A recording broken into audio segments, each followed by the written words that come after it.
at the train station the way this constituency wants to be seen, courtesy of a mural in the underpass. The place is dotted with towns and villages which look a bit like that. It's home to some famous brands like Johnston's Paints. It used to be home to the Frontier Club, which played host to people like Shirley Bassey and Louis Armstrong in the 50s, 60s and 70s. Here you'll find the HQ of Fox's Biscuits. In Batley itself, there's quite a big Asian community, so there's a mosque, and it's also home to Batley Bulldogs rugby league team. But there's also a tribute to Jo Cox, a reminder of why this by-election is happening. At the cafe next door to her office, the mums still remember the day she was killed.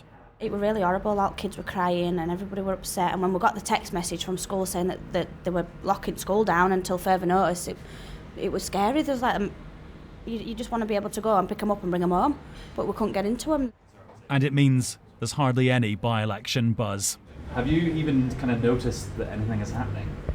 Not in Batley. I'll be truthful, not at all, no. I don't think anybody realises it's happening, to be fair. That's because the party leaders at the time didn't just leave flowers after Jo Cox's death.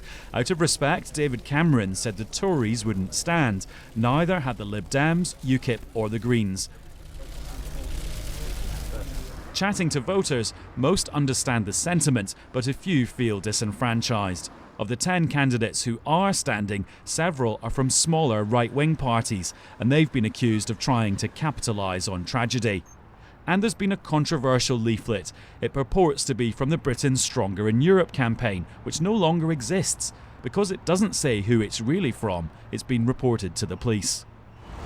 In normal times, we'd find out if a constituency that voted to leave the EU would return a candidate who voted to remain. How a re-elected Jeremy Corbyn goes down with actual voters. How the parties are faring in the Brexit era. But these are not normal times here in Batley and Spen.